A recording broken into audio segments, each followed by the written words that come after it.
إلهي لست للفردوس أعلى ولا أقوى على نار الجحيم فهب لي توبة واغفر ذنوبي وإنك غافر الذنب العظيم.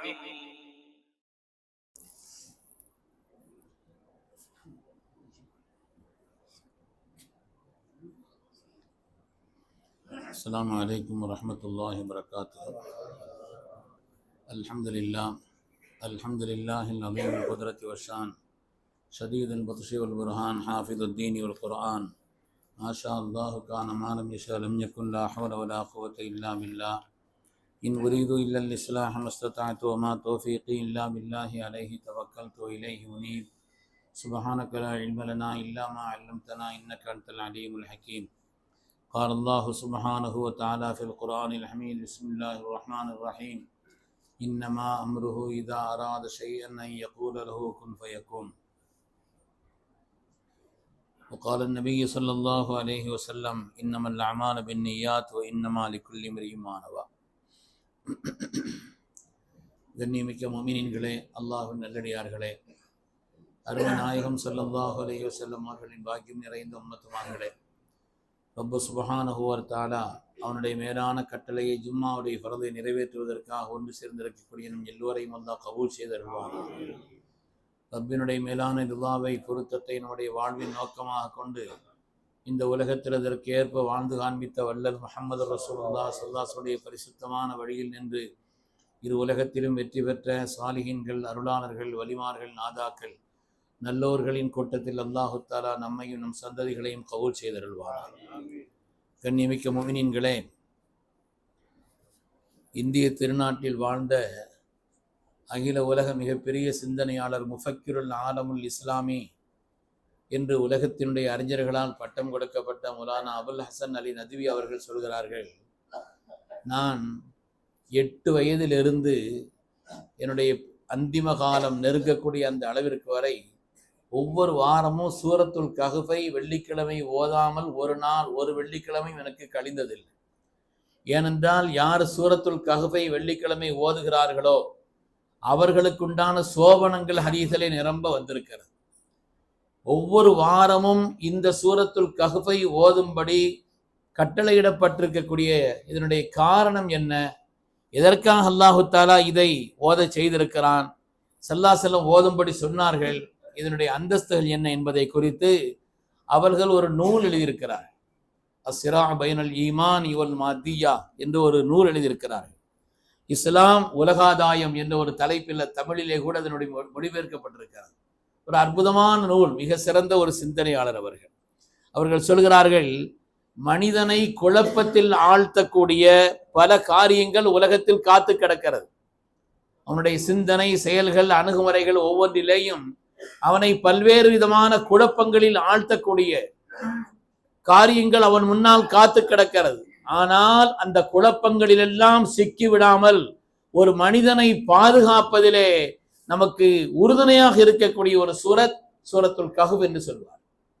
அவர்கள் சொல்லக்கூடிய அந்த செய்தியினுடைய விஷயத்தின் வெளிப்பாடாக உண்மையாக ஸல்லல்லாஹு அலைஹி வஸல்லம் சொல்வார்கள், யார் சூரத்துல் கஹ்ஃபை ஓது வருகிறார்களோ கியாமத்தினுடைய நெருக்கத்தில் ஏற்படக்கூடிய சோதனைகளில் கடும் சோதனையான தஜ்ஜாலுடைய சோதனை கூட அவரை பாதிக்காதுன்னு சொன்னார்.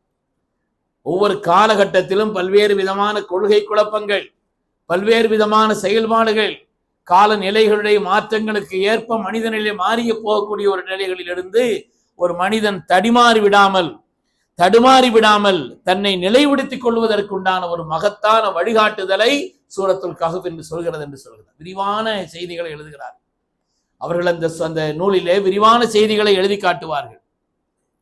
உலகத்தை பொறுத்தவரையிலே ஒரு மனிதனை என்ன சூரத்துல் கஹ்ஃப் இருக்குது, நம்முடைய அறிவையும் தாண்டிய பல்வேறு செய்திகள் அதில் இருக்கிறது. 300 வருஷங்கள் உறங்கிய ஒரு சூரத்துல் கஹ்ஃப், குகைவாசிகள் உறங்கிய செய்தி அல்லாஹ் தஆலா சொல்கிறான். அறிவை கொண்டு அளக்கக்கூடிய காரியம் அல்ல. அது மாதிரி ஹஜ்ரத் மூசா அலைஹிஸ்ஸலாம், ஹித்ர் அலைஹிஸ்ஸலாமுடைய சந்திப்பு, அவர்களுக்கு மத்தியில் நடந்த உரையாடல், ஹித்ர் அலைஹிஸ்ஸலாம் கொடுத்த விளக்கம், இது சம்பந்தப்பட்டதை அல்லாஹ் தஆலா மனித அறிவினுடைய அப்பாற்பட்ட பல காரியங்களும் உலகத்தில் இருக்கிறது என்பதை உணர்த்துவதற்குண்டான ஒரு சூரத்தாக அது அமைந்திருக்கிறது என்று சொல்வார். பல்வேறு செய்திகளை இதில் சொல்வார். அதில் அல்லாஹு தாலா அந்த சூரத்துல் கஹ்ஃபிலே நமது உயிரினும் மேலான கண்மணி ரசூலுல்லாஹி ஸல்லல்லாஹு அலைஹி வஸல்லம் வழியாக நமக்கு ஒரு வழிகாட்டுதலை சொல்கிறார். வலா தகூலன்ன லிஷைஇன் இன்னி ஃபாயிலுன் ذلك கதன் இல்லா இன்ஷா அல்லாஹ். எந்த காரியத்தை செய்யறதா இருந்தாலும் நாளைக்கு கண்டிப்பா செய்தறேன் அப்படின்லாம் சொல்லாதீங்க. இன்ஷா அல்லாஹ்னு சொல்லாம சொல்லாதீங்கிறான். இன்னைக்கு நம்முடைய பழக்கத்துல எந்த அளவுக்கு ஆயிருக்குதுன்னா, இன்ஷா அல்லாஹ் செய்யறேன்னா என்ன இன்ஷா அல்லாஹ் செய்யறேன் உறுதியா சொல்லுங்கிறான். அந்த அளவுக்கு ஒரு நிலை, அது ஈமானிய குறைபாடுடைய நிலை, அல்லது நமக்கு அந்த வார்த்தையின் மீது உண்டான நம்பிக்கையினுடைய குறைபாடுகளுடைய நிலை.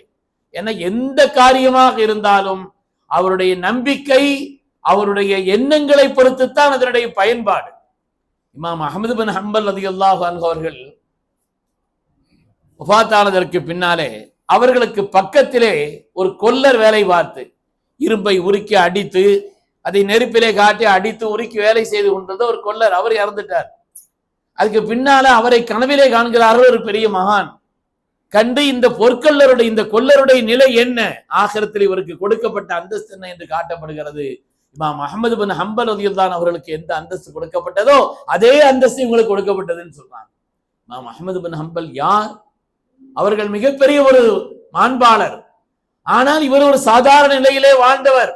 ஒரு கூலி வேலை போல ஒன்றை காரியத்தை செய்து வாழ்ந்தக்கூடியவருக்கு அவ்வளவு பெரிய அந்தஸ்து ஏன் வழங்கப்பட்டது என்று சொல்லும் பொழுது அவங்கள்ட்ட 2 பண்பு இருந்தது என்று அதற்கான காரணத்தை சொன்னார். முதலாவது என்னன்னு சொன்னா, பாங்கு சொல்லிட்டாங்கன்னா அல்லாஹு அக்பர் என்று பாங்கொலி ஒலித்தால் அல்லாஹு அக்பர் என்று உடனடியாக அதற்கு பதில் சொல்வார். பதில் சொல்றது 2, ஒன்னு வார்த்தையால் பதில் சொல்வார், இன்னொன்று செயலால் உடனடியாக பள்ளிக்கு வர்றதுக்கு உண்டான வேலையை பார்ப்பார். இந்த தன்மை அவரிடத்தில் இருந்தது. இரண்டாவது இமாம் அஹ்மது பின் ஹம்பல் ரலியல்லாஹு அவர்கள் இரவு காலத்தில் நீண்ட நேரம் நின்று இபாதத் செய்வார்கள். அந்த நேரத்தில் இவர் நினைப்பார், நாமும் இவ்வளவு கடினமான ஒரு வேலை செய்யாமல் இருந்திருந்தால், கடுத்த ஒரு வேலை செய்கிறோம், இந்த கடின வேலை செய்யாமல் இருந்திருந்தால் இதுபோல் நானும் இரவு காலங்களில் நீண்ட நேரம் நின்று வணங்கியிருப்பேனே என்ற அவருடைய உள்ளத்தினுடைய அந்த எண்ணத்தின் விளைவாக அல்லாஹ் அவர்களுக்கு இந்த அந்தஸ்தை கொடுத்தான் என்று சொல்வார். அது மாதிரி நம்முடைய பழக்கத்துல இன்ஷா அல்லாஹ்ங்கிற வார்த்தை இருக்குதே, அல்லாஹ் நாடாமல் இந்த உலகத்துல எந்த காரியம் நடக்காது. ஒரு கதிரி கைரிஹி வ ஷர்ரிஹி மினல்லாஹி தஆலா. எந்த காரியத்தினுடைய முடிவையும் அதை செயல்படுத்துவதும் இன்னமா அம்ருஹு இதா அராத ஷைஅன். ஒரு காரியத்தை அல்லாஹ் நாடினால் அவன் அதற்கு பிறகு இராதத்தின் ஆட்டம் இருந்தால்தான். மஷியத் என்பதும் இராதத் என்பதும் அல்லாஹ்வுடைய 20 சிஃபாத்துகளில் ஒன்று. ரப்பினுடைய நாட்டத்தை கொண்டுதான் காரியங்கள் நடக்கிறது என்று நம்பக்கூடியவர்கள் நாம்.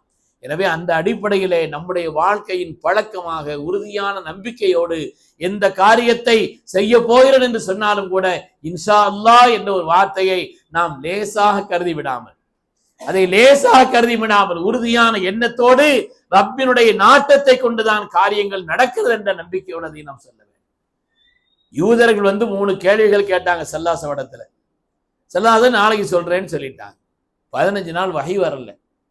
15 நாட்கள் வஹி வரவில்லை. சூரத்துல் கஹ்ஃபில் அல்லாஹ் அக்பர் ஆயத் இறக்கினா, வலா தகூலன்ன லிஷைஇன் இன்னி ஃபாயிலுன் ذلك கதன் இல்லா இன்ஷா அல்லாஹ். நாயகமே, எந்த ஒரு காரியத்தையும் நீங்கள் நான் செய்கிறேன், நாளை செய்கிறேன் என்று இன்ஷா அல்லாஹ் சொல்லாமல் சொல்லிவிடாதீர்கள் என்று அல்லாஹு தஆலா 15 நாட்கள் வஹியை நிறுத்தி வைத்துவிட்டு அதற்கு பிறகு அல்லாஹு தஆலா அவர்களுக்கு சொன்னான் என்று சொல்லும் பொழுது, அருமையானவர்களே, இந்த வார்த்தையினுடைய கனத்தை, மார்க்க ரீதியாக நமக்கு சொல்லித் தரப்பட்டிருக்கக்கூடிய ஒவ்வொரு வார்த்தையின் கனமும் சாதாரணமானதல்ல. மார்க்க ரீதியாக நமக்கு சொல்லித் தரப்பட்டிருக்கக்கூடிய ஒவ்வொரு வழிகாட்டுதலும் ஈருலகத்தினுடைய வெற்றியை தரக்கூடியது என்று நம்ப வேண்டும். அந்த வார்த்தையை சொல்ல வேண்டும். அந்த வார்த்தைகளின்படி நம்முடைய நம்பிக்கையை அமைத்துக் கொள்ள வேண்டும். குர்ஆன் ஷரீஃபிலே அல்லாஹு தஆலா இன்ஷா அல்லாஹ்ங்கிறத கிட்டத்தட்ட 6 இடத்தில் சொல்லி காண்பிக்கிறான். நம்ம அதை லேசா நினைக்க கூடாது என்பதற்காக நான் அந்த காரியத்தை சொல்கிறேன். 6 இடங்களில் அல்லாஹு தஆலா இன்ஷா அல்லாஹ்வினுடைய மகத்துவத்தை, இன்னொரு 7வது இடத்திலேயும் அது சொல்லாவிட்டால் வரக்கூடிய ஆபத்தையும் அல்லாஹ் உணர்த்தி காண்பிக்கிறார். அருமையானவர்களே, சூரத்துல் பக்கரா ஒரு மாட்டு ரீதியான ஒரு சம்பவம், மாடு தொடர்பான ஒரு சம்பவம் குர்ஆனிலே வருகிறது. சொத்துக்கு ஆசைப்பட்டு குடும்பத்தில் உள்ளவரை ஒரு கொலை செய்து விட்டார். இவரை கொலை செய்து விட்டு கொலை பழியை பிறர் மீது போடுகிறார். கொலை நடந்து விட்டது என்று அவர் பரிதாபமாக சொல்கிறார். ஏனென்றால் அழுவை எல்லாம் அழுகிறார். அழுகிறவும் பூரா நியாயம்னு அர்த்தம் அல்ல. ஒரு ஆள் அழுகிறாருங்கிறதுனால அவர்கிட்ட நியாயம் இருக்குதுன்னு சொல்லிட முடியாது. யூசுப் அலைஹிஸ்ஸலாமை கிணற்றிலே தள்ளிவிட்டு சகோதரர்கள் எல்லாம் அழுது கொண்டுதான் வாப்பட்ட வந்து சொன்னாங்க, நாங்க அழுது கொண்டுதான் அவரை ஓனாய் அடித்து விட்டது என்று அழுது கொண்டுதான் சொன்னார். எனவே வெறும் அழுகை என்பது நியாயத்தினுடைய காரணம் அல்லவே. அவர்கள் அந்த நேரத்திலே அல்லாஹு தஆலா சொல்கிறான், அந்த கொலையை செய்துவிட்டு அழுது கொண்டு யாரோ கொலை செய்துவிட்டார் என்பதை போல் சொன்ன நேரத்தில் தான் இந்த கொலையை கண்டுபிடிச்சு கொடுங்க மூசா அலைஹிஸ்ஸலாம் வந்து சொன்னாங்க. மூசா அலைஹிஸ்ஸலாம் அல்லாஹ்விடத்தில் சொன்னார்கள், அல்லாஹு தஆலா சொன்னா ஒரு மாட்டை அறுத்து அதனுடைய நாக்கை எடுத்து நீங்கள் அந்த இறந்தவரின் மீது அடியுங்கள், அவர் பேசுவார் என்று அல்லாஹ் சொன்னார். அவர் அதற்கு பிறகு யார் தன்னை கொலை செய்து என்று சொல்வார். அல்லாஹ்வுடைய நாட்டத்தை கொண்டு எதுவுமே நடக்கும். மூசா அலைஹிஸ்ஸலாம் சொன்னாங்க, இது என்னங்க சம்பந்தமே இல்லாம இருக்குது, ஒரு ஆள் இறந்துட்டாருன்னா மாட்டை எடுத்து நீங்க என்ன செய்யறது, அதனுடைய இதை எடுத்து அடிங்கன்னு சொல்றீங்க. நான் நபி, எந்த விதமான பரிகாசம் செய்பவன் அல்ல, மட்டமான காரியங்களை செய்பவன் அல்ல, அல்லாஹ்வுடைய உத்தரவை செயல்படுத்துபவன் என்று ஹஜ்ரத் மூசா அலைஹிஸ்ஸலாம் சொன்ன பிறகு சரி, அதுக்கு பிறகு கேட்டாங்க, என்ன மாடு, என்ன நேரம், என்ன வயசு கேட்டுக்கிட்டே இருந்தாங்க. உதவனார் மாஹிய, என்ன மாடு, அதனுடைய நிறம் என்ன, அதனுடைய பருவம் என்ன, எந்த அளவு குட்டியா இருக்கணுமா பெருசா இருக்கணுமா கேட்டுக்கிட்டே இருந்தாங்க கேள்வி. ஹஜ்ரத் மூசா அலைஹிஸ்ஸலாம் ரப்பிடத்தில் கேட்டு ஒவ்வொன்றுக்கும் பதில் சொல்லிக்கிட்டு இருந்தாங்க. கடைசியா ஒரு வார்த்தை சொன்னாங்க, இன்னா இன்ஷா அல்லாஹ் வல முஹ்ததூன், எங்களுக்கு விளங்குற மாதிரி தெளிவா சொல்லுங்க, இன்ஷா அல்லாஹ் எங்களுக்கு அதை கொண்டு விளங்கும்னு ஒரு இன்ஷா அல்லாஹ் வார்த்தையை சொல்லி சொன்னதினால் அதற்கு பிறகு அவர்களுக்கு மனநிறைவு ஏற்பட்டது. அந்த காரியத்தை செய்தார்கள், அது கைகூடியது. அதற்கு பிறகு அந்த மனிதர் பேசினார், யார் தன்னை கொலை செய்தார் என்பதை சொல்லிவிட்டார் இறந்த பிறகு என்பது குர்ஆன் ஷரீஃபிலே சொல்லப்படக்கூடிய வரலாற்றினுடைய விளக்கம். அருமையானவர்களே, இன்ஷா அல்லாஹ் என்ற வார்த்தை நாம பழக்கத்திலே, நடைமுறையிலே, நம்முடைய கலாச்சாரத்திலே அதை நாம் வட்டமாக கருதினால், லேசா கருதினால் அதற்கு பிறகு யார் அதனுடைய கண்ணியத்தை உணர்த்துவது? அதனால எப்பொழுதுமே அல்லாஹ் உறுதியாக நம்முடைய காரியத்தை அவனுடைய நாட்டத்தை கொண்டுதான் செய்ய முடியும். வெறும் பொருளாதாரத்தை கொண்டு, வெறும் அதிகாரத்தை கொண்டு, அல்லது நம்மிடத்தில் இருக்கக்கூடிய வலிமையை கொண்டெல்லாம் காரியத்தை செய்ய முடியும் என்றால் உலகத்தில் எத்தனையோ வலிமையானவர்கள் காரியங்களை செய்து நஷ்டப்பட்டு போயிருக்கிறார்கள்.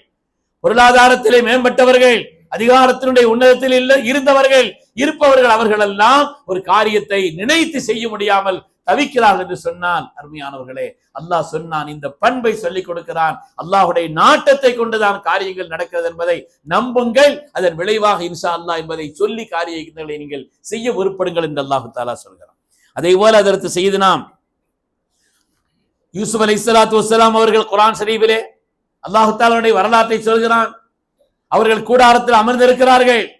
யாக்கூப் அலைஹிஸ்ஸலாம் அவர்கள் அந்த இடத்தில் வருகிறார்கள், பெற்றோர்கள் வருகிறார்கள். வந்த நேரத்தில் தான் செய்தனா யூசுப் அலைஹிஸ்ஸலாம் அவர்கள் ஃபிரௌனின் காரணத்தினால் ஏற்பட்ட சோதனை, அதன் காரணத்தினால் ஏற்பட்ட வலி, அதனால் ஏற்பட்ட எல்லா விதமான ஆபத்துகளையும் அல்லாஹு தஆலா நீக்கி இன்று ஒரு நாட்டினுடைய பொறுப்பாளராக அல்லாஹு தஆலா நம்மை ஆக்கி பெற்றோர்களை எல்லாம் இங்கே கண்குளிர காண வைத்தானே என்று ஹஜ்ரத் யூசுப் அலைஹிஸ்ஸலாம் தன்னுடைய பெற்றோர்களை பார்த்து சொன்னார்கள். ஃபலம்மா தகலு அலா யூசுப், அந்த பெற்றோர்கள் யூசுப் அலைஹிஸ்ஸலாம் இடத்திலே சென்ற பொழுது ஆவா இலைஹி அபவை, அவர்களை அரவணைத்து சொன்னார்கள், உதுகுலு மிஸ்ர இன்ஷா அல்லாஹ் ஆமினீன், இந்த மிஸ்ர் பட்டணத்திலே நீங்கள் எல்லாம் இன்ஷா அல்லாஹ் அச்சந்தீர்ந்த நிலையிலே, நிம்மதியான நிலையிலே, கவலைகள் இல்லாத நிலையிலே, பாக்கியமான நிலையில் நுழையுங்கள் என்று சொன்னார்கள். சொல்லும் பொழுது இன்ஷா அல்லாஹ் இந்த வார்த்தையை சேர்த்து சொன்னார் என்பதை குர்ஆன் சொல்கிறது. குர்ஆன் ஒரு விஷயத்தை இத்தனை இடங்கள்ல வலியுறுத்தி சொல்லுதுன்னு சொல்லும் பொழுது நமக்கு அதை பற்றி உண்டான கண்ணியம் நம்முடைய கல்விலே ஆழமாக பதிந்திருக்க வேண்டும் பெருமக்களே. அது மாதிரி செய்தனா ஹிதர் அலைஹிஸ்ஸலாம் அவருடைய புதிரான செயல்கள் மூசா அலைஹிஸ்ஸலாமுக்கு விளங்கல்ல, மூசா அலைஹிஸ்ஸலாமுக்கு விளங்கவில்லை. இப்படியும் செய்றீங்க, அப்படியும் செய்றீங்க, சோத்தையும் கட்டுறீங்க, கப்பலையும் உடைக்கிறீங்க என்றெல்லாம் அவர்கள் செய்யக்கூடிய அந்த செயலுடைய புதிரான தன்மை விளங்காமல் இருந்த நேரத்திலே, அந்த நேரத்தில் செய்தனா மூசா அலைஹிஸ்ஸலாம் சொன்ன வார்த்தை அல்லாஹ் குர்ஆனிலே சொல்கிறான். அவங்க சொன்னாங்க, ஹிதர் அலைஹிஸ்ஸலாம் நீங்க எங்க கூட வர்றதுக்கு சரி வர மாட்டீங்க, அல்லாஹ் உங்களை படிக்கிறதுக்காக எங்கள்கிட்ட அனுப்பி இருக்கிறான், நீங்களா எங்கிட்ட ஒண்ணு வரல, அல்லாஹ் உங்களை அனுப்பி வைத்திருக்கிறான். அப்பொழுது நான் செய்யக்கூடிய காரியங்களை நீங்கள் பொறுத்துக் கொள்ள வேண்டியதுதான், அதற்கான காரண காரியங்களை தேவைப்பட்டால் பின்னால் நான் விளக்குவேன் என்று சொன்ன பொழுது, நீங்க எங்கூட வர்றதுக்கு நான் உங்களால முடியாதுன்னு சொன்னாங்க. சூரத்துல் கஹ்ஃபிலே வருகிறது, அலம் அகுல்லக், உங்களுக்கு நான் சொல்லவில்லையா, இன்னகலம் தஸ்தத்யா மாயி சபரா, என்னோடு நீங்க சபரா வர முடியாதுன்னு சொல்லும் பொழுது ஹஜ்ரத் மூசா அலைஹிஸ்ஸலாம் சொன்ன வார்த்தையினால் தான் அதற்கு பிறகு சதஜுதுனி இன்ஷா அல்லாஹ் சாபிரா, இன்ஷா அல்லாஹ் நான் சாபிரா இருப்பேன், ஆசியலுக்கு அம்ரா, உங்களுக்கு மாற்றம் செய்ய மாட்டேன் என்று சொன்ன காரணத்தினால் அந்த பயணத்தை அதற்கு பிறகு தொடர முடிந்தது என்பதை குர்ஆன் ஷரீஃப் அந்த வரலாறு நமக்கு சொல்லி காண்பிக்கிறது. அருமையான பெருமக்களே, அது மாதிரி செய்தனா ஷுஐப் அலைஹிஸ்ஸலாம் அவங்களிடத்துல மூசா அலைஹிஸ்ஸலாம் கேட்கிறாங்க, உங்களுடைய மகளாரை எனக்கு கட்டி கொடுங்கள் என்று கேட்ட பொழுது அதற்கு செய்தனா ஷுஐப் அலைஹிஸ்ஸலாம், மூசா அலைஹிஸ்ஸலாம் அந்த நேரத்தில் நபி பட்டம் பெறவில்லை. நபி பட்டம் பெறுவதற்கு முன்னால் அதற்கு ஷுஐப் அலைஹிஸ்ஸலாம் இடத்திலே மதியனிலே தங்களுக்கு பிள்ளையை நிக்கா செய்த வேண்டும் என்று கேட்ட பொழுது அந்த நேரத்தில் அதற்கு செய்தனா ஷுஐப் அலைஹிஸ்ஸலாம் சொன்னார்கள், அவர்கள் சொன்னார்கள், நீங்கள் என்னிடத்திலே ஒரு 10 வருட காலம் இங்கிருந்து நீங்கள் காரியங்களை செய்த பிறகுதான் உங்களை நான் புரிந்து இந்த காரியத்தை செய்வேன். அதற்கு பிறகு நீங்கள் 10 வருஷ காலம் ஒமா உரீது அந்நசுக்காலை, உங்களை கஷ்டப்படுத்த நினைக்கல, ஆனால் நீங்கள் இந்த காரியத்தை செய்தால் 10 வருட காலம் நீங்கள் இங்கே இருந்தால் சதஜிதுனி இன்ஷா அல்லாஹ் மினஸ் சாலிஹீன், இன்ஷா அல்லாஹ் நான் சாலிஹான மனிதனாக இருந்து அதற்கு பிறகு செய்ய வேண்டிய காரியங்களை செய்வேன் என்று அந்த சய்யிதுனா ஷுஐப் அலைஹிஸ்ஸலாம் சொன்ன வார்த்தை அல்லாஹ் தஆலா குர்ஆன் ஷரீஃபிலே நமக்கு உணர்த்தி காட்டுகிறான். அருமையான பெருமக்களே, நபியுல்லாஹ் இஸ்மாயில் அலைஹிஸ்ஸலாம் தியாகத்தின் உருவம் அதற்கு இஸ்மாயில் அலைஹிஸ்ஸலாம். உலகத்துல முஸ்லிம்கள் 2 பெருநாள் கொண்டாடுகிறோம். ஒரு பெருநாளுடைய காரணம், ஹஜ் பெருநாளுடைய காரணம் அறுத்து பலியிட்டார்கள் அந்த தியாகத்தினுடைய திருவுருவம் அதற்கு செய்தனா இப்ராஹிம் அலைஹிஸ்ஸலாம். அது மாதிரி அதற்கு அவருடைய அருமை மகனார், புலி 8 அடி வாழ்ந்தால் புலிக்குட்டி 16 அடி வாயும் என்று சொல்வார்களே, அது மாதிரி செய்தனா இஸ்மாயில் அலைஹிஸ்ஸலாம் இடத்தில் கேட்கிறார்கள், என் அருமை மகனே, உன்னை அறுத்து பலியிட வேண்டும் என்று அல்லாஹு தஆலா எனக்கு காட்டி தந்தான். நபிமாருடைய கனவு என்பது வஹி. இன்னி அரா ஃபில் மனாம், கனவில் கண்டேன், அன்னி அதுபாஹு, உன்னை அறுத்து பலியிட வேண்டும் என்று. இதற்கு செய்தனா இஸ்மாயில் அலைஹிஸ்ஸலாம் சொன்னார்கள், யா ஆபத்தி ஃபஅல் மௌத் உமர், கியாமத் வரை ரப்பு குர்ஆனில் இடம்பெற செய்து இந்த உலகத்திற்கு அவருடைய தியாகத்தை உணர்த்தி காட்டினான். யா அபத்தி, என் அருமை தந்தையே, இஃபஅல் மா துமர், ஏவப்பட்டதை செய்யுங்கள், சதஜிதுனி இன்ஷா அல்லாஹ் மினஸ் சாபிரீன், இன்ஷா அல்லாஹ் நான் சாபிராக இருப்பேன் என்று அந்த நேரத்தில் இஸ்மாயில் அலைஹிஸ்ஸலாம் அவர்கள் இன்ஷா அல்லாஹ் சொன்னதனுடைய விளைவு அல்லாஹ் தஆலா அதனுடைய தியாகத்தினுடைய வெளிப்பாட்டை கியாமத் வரை உலகத்தில் நடைமுறைப்படுத்தி வைத்தான் என்று பார்க்கிறோம். அது மாதிரி செய்தனா ரசூலுல்லாஹி ஸல்லல்லாஹு அலைஹி வஸல்லம் ஒரு கனவு கண்டாங்க. அந்த கனவிலே மக்காவிற்குள், மதீனாவிலிருந்து மக்காவிற்குள் நுழைவதாக கண்டார்கள். எந்த ஊரில் இருந்து துரத்தி அடிக்கப்பட்டார்களோ, எங்கிருந்து விரட்டப்பட்டார்களோ அந்த ஊரிலே அவர்கள் அச்சம் தீர்ந்த நிலையிலே, பயமில்லாத நிலையிலே ஊருக்குள் நுழைவதாக அவர்கள் ஒரு கனவு கண்ட பொழுது அல்லாஹ் குர்ஆன் ஷரீஃபிலே சொன்னான், லகத் ஸதகல்லாஹு ரசூலஹு ருயா பில் ஹக், ஸல்லல்லாஹு அலைஹி வஸல்லம் கனவை அல்லாஹ் தஆலா உண்மைப்படுத்தி காட்டுவான். லததுகுலுன்னல் மஸ்ஜிதல் ஹராம், மஸ்ஜிதுல் ஹராமிலே இன்ஷா அல்லாஹ் நீங்கள் அல்லாஹ்வுடைய நாட்டத்தின் பிரகாரம் நீங்கள் அச்சம் தீர்ந்த நிலையிலே நுழைவீர்கள் என்று பரக்கத்திற்காக அல்லாஹ்வை இன்ஷா அல்லாஹ் சொன்னான். பரக்கத்திற்காக அல்லாஹு தஆலாவே. எனது ஒரு பரக்கத்தான வார்த்தை, அருள்மிக்க வார்த்தை, காலங்களை கடந்து நன்மையை தரக்கூடிய வார்த்தை, அல்லாஹ்வுடைய நாட்டத்தை கொண்டுதான் காரியங்கள் நடக்கிறது என்ற அந்த அகீதாவை உள்ளத்தில் வலுப்படுத்தக்கூடிய வார்த்தை இருந்த அந்த வார்த்தை குர்ஆன் ஷரீஃப் சூரத்துல் கஹ்ஃபின் வழியாக பல்வேறு விதமான பாடங்களை, படிப்பினைகளை அல்லாஹ் நமக்கு கற்றுத் தருகிறான். கியாமத்து வரை நின்றுலங்கக்கூடிய வரக்கூடிய எல்லா விதமான சோதனைகளிலிருந்து பாதுகாப்பதற்கான வழியையும் அதிலே நிரம்ப சொல்கிறான். அதிலே ஒன்றுதான் நம்முடைய காரியங்களை சொல்லும் பொழுது இன்ஷா அல்லாஹ் என்ற வார்த்தையை நம்பிக்கையோடு நாம் பயன்படுத்த வேண்டும் என்றும் குர்ஆன் நமக்கு வழிகாட்டுகிறது. அல்லாஹ் சுப்ஹானஹு வ தஆலா வலிமையான ஈமானுடையவர்களாக அல்லாஹ் நம்மை ஆக்கி அருள் புரிவானாக.